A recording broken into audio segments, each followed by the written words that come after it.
Olá, vamos conversar um pouquinho hoje sobre a crucificação, que hoje, nessa data, está sempre nos dando uma reflexão. E precisamos sim refletir sobre a crucificação do Mestre Jesus, sobre essa Sexta-feira Santa. Mas nós não vamos pensar na Sexta-feira Santa como um ato religioso, mas sim como um simbolismo sobre o sacrifício na cruz.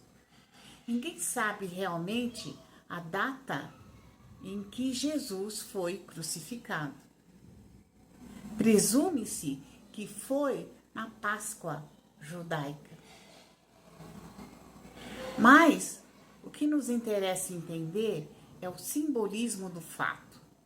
Vamos olhar o capítulo 16 do Evangelho de Mateus. Ali tem uma passagem aonde nós podemos classificar a confissão de Pedro.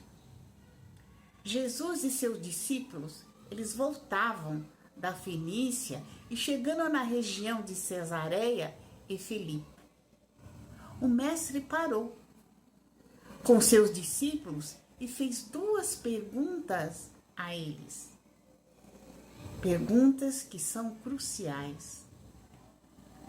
E o mestre pergunta: o que dizem os homens acerca do Filho do Homem?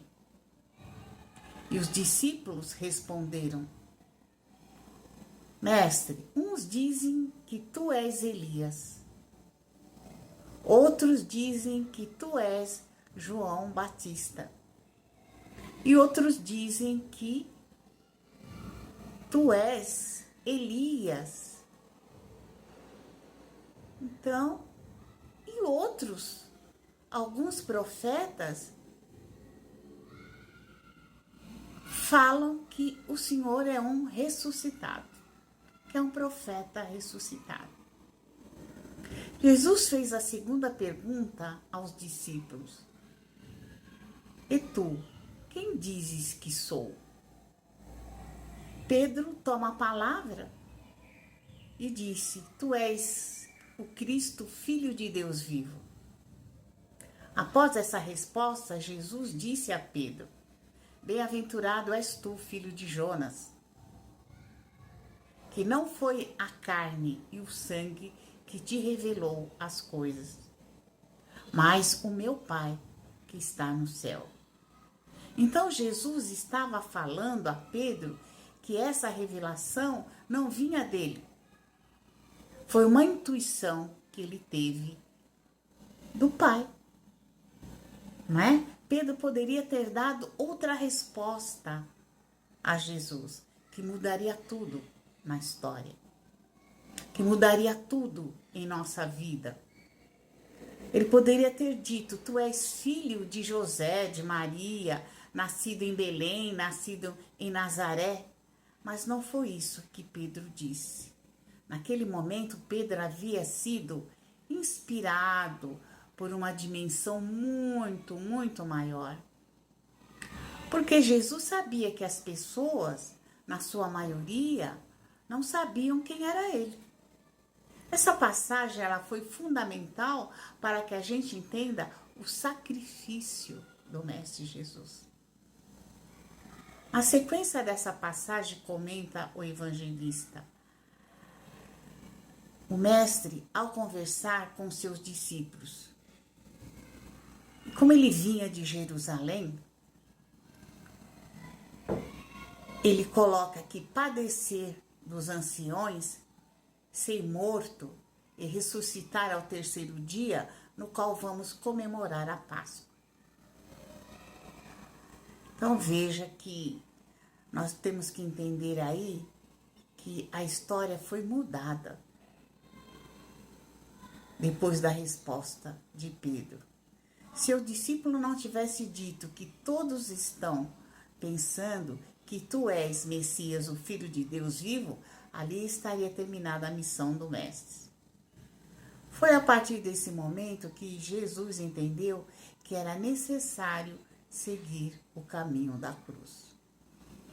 Pedro chamou Jesus para o lado e todos nós conhecemos o temperamento de Pedro. Aí Pedro chega e fala: não, mestre, de forma nenhuma nós vamos deixar que tal coisa aconteça contigo. Foi no momento que Jesus virou-se para Pedro e disse: afasta-se de mim, Satanás. Né? Não me desanime. Não me tire a minha missão, porque aqui ficou demonstrado que eu preciso de Jerusalém. Vamos entender que o sacrifício da cruz foi algo pensado por Jesus, decidido ali, naquele momento, pelo Mestre. Jesus estava pregando a continuidade da vida e não da morte. A crucificação mostraria a sua mensagem. Quando ele disse: meu reino não é deste mundo. O Mestre, então, na cruz, ele nos trouxe a sequência dos seus ensinos, até ali já colocado para nós. O evangelista Lucas e João entenderam isso. São 7 frases, e registraram, né? São 7 frases que o Mestre nos deixou na sua última passagem aqui na Terra. Jesus, ele pregou ao povo 2 ou 3 anos somente as suas mensagens, e poucos foram os que o entenderam. O Mestre continuou pregando até o seu último momento da sua condenação, até o último momento da sua prisão. Quando Jesus pede: Pai, afasta de mim esse cálice, nesse momento, os discípulos estavam dormindo. O Mestre lhe chama a atenção dizendo: não poderias velar comigo 1 hora sequer? Num momento tão máximo que eu estou sofrendo de aflição? As pessoas que pediram a crucificação do Mestre, Jesus as olhava entendendo a sua ignorância. Elas pediram a sua crucificação.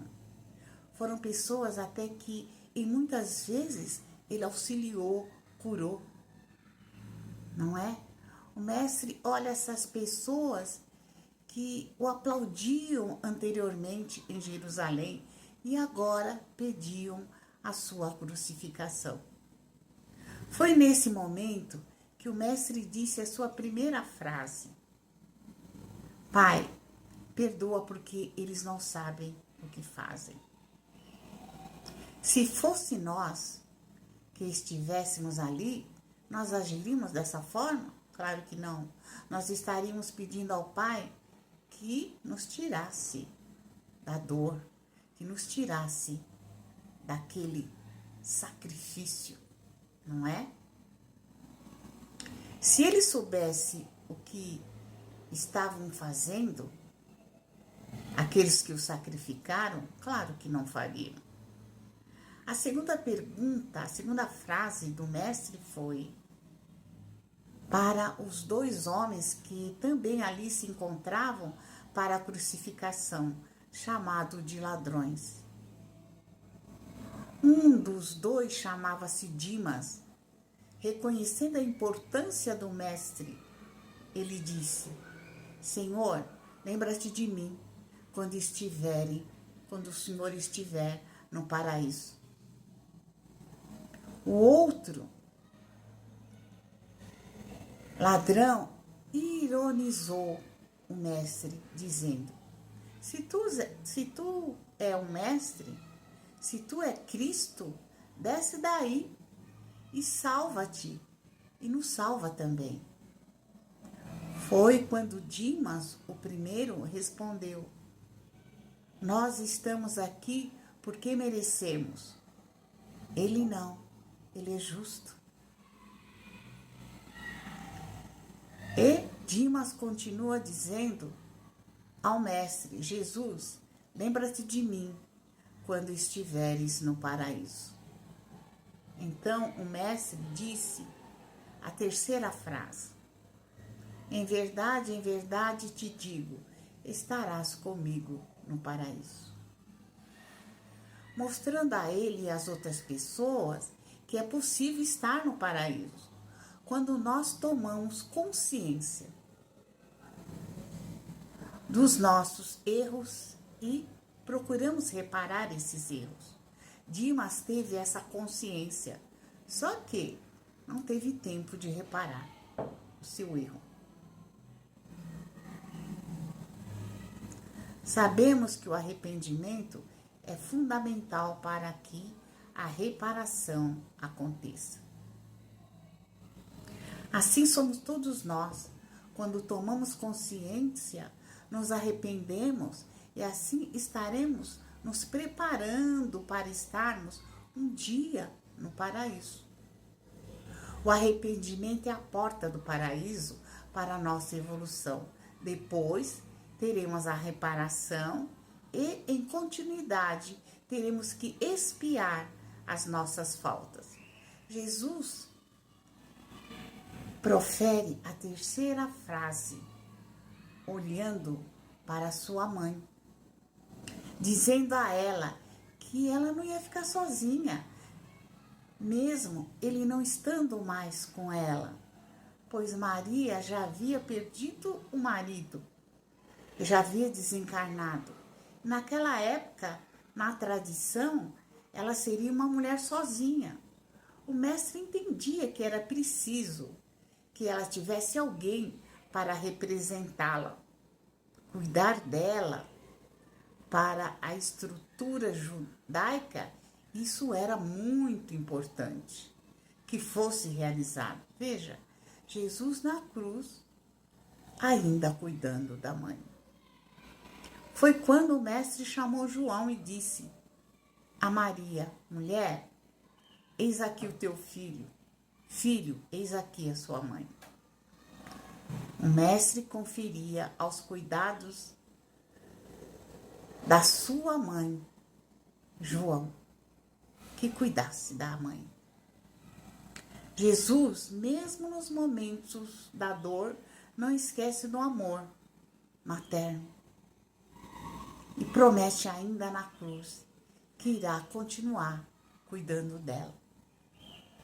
A próxima frase do Mestre, Jesus, é no momento que ele canta na cruz, um salmo, o Salmo 22. Ele canta o começo do Salmo 22. Mesmo sem força para cantar o salmo inteiro, ele canta a primeira frase para lembrar as pessoas. Esse Salmo 22 é chamado o Salmo do Justo Sofredor. Ele é cantado depois de uma vitória dolorosa, depois que o vitorioso lutou, depois de uma batalha. O salmo traduzido, ele diz: meu Deus, por que me desamparaste? Reconheço a tua grandeza e sei que me amparas e sei que me protege. E sei que em tudo em ti deposito. Eu sei que em tu tudo deposito. O salmo não é para nós lermos, e sim para que a gente cante. Esse salmo não é um lamento, ele é chamado de servo fiel.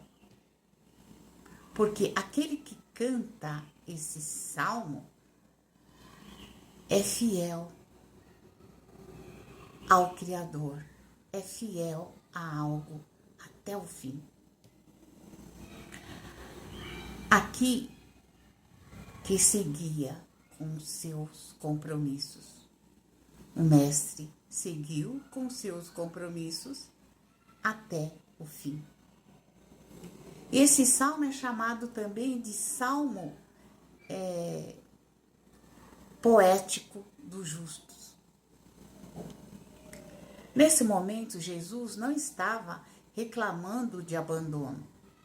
Ele estava reciclando um salmo que era o Salmo 22.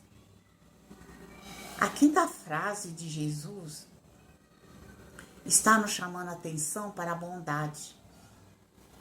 Quando o mestre fala, tenho sede, está no capítulo 19, como também no Evangelho de João. Jesus ali estava dizendo às pessoas que é preciso saciar a sede. Nessa crucificação, Jesus saciou a sede física que ele estava sentindo e a sede de conhecimento que muitos não tinham. É colocado na boca de Jesus uma esponja molhada de vinagre. Ele coloca na boca e nada diz. Não é? E depois de testar essa bondade humana, este foi o último pedido do mestre. Nesse momento, ele se entrega a Deus, dizendo, tudo está consumado. Ele estava dizendo, cumpri a minha tarefa. Porque aquele sacrifício da cruz marcou as pessoas, até hoje, no mundo inteiro. Porque ali viram um justo e muitos perguntaram, como ele fala que tudo está consumado se ele foi crucificado? Estava tão consumado que nós estamos falando do mestre há 2000 anos. Estamos revivendo a cena, extraindo o ensino desta cena há 2000 anos. Falando essa última frase, o mestre encerra a sua carreira biológica e disse, Pai, em tuas mãos entrego o meu espírito. Em outras traduções, ele coloca, Pai, em tuas mãos entrego-me em espírito. Jesus tinha confiança em Deus. Ele estava nos ensinando o que é uma entrega ao Criador. Que talvez nos falte ainda hoje nos nossos momentos de dificuldades que todos nós passamos. Jesus chamava Deus de Abá. Era um termo aramaico e carinhoso que ele utilizava. Essa era a forma carinhosa que ele chamava o Pai. E essa foi a última frase proferida pelo mestre, fisicamente. O sacrifício na cruz, para muitos, foi uma cena vexatória. Mas o mestre tornou sagrado os 7 ensinos que ele nos deixou. Podemos sacrificar nossos dias, os nossos momentos, tomando os nossos dias e os nossos momentos sagrados. Não é? Hoje nós temos um dia onde a tradição católica elegeu a crucificação para que nós pudéssemos refletir sobre o sacrifício na cruz. De Jesus, ele ensinava exemplificando até o seu último momento de vida. E nós estamos aqui caminhando para aprender ainda com o mestre. Então, que a crucificação não seja um dia de tristeza, mas de reflexão, como nós temos que aprender com o Mestre. Essa reflexão foi feita por nosso expositor Pedro Simão. Que possamos então pensar com mais calma sobre esse sacrifício, essa crucificação do Mestre, para que tenhamos dela um ensino maior. Que nós, quando nos sacrificamos no bem, nós podemos almejar algo melhor e eterno em nossa vida. Boa noite a todos, que todos fiquem bem.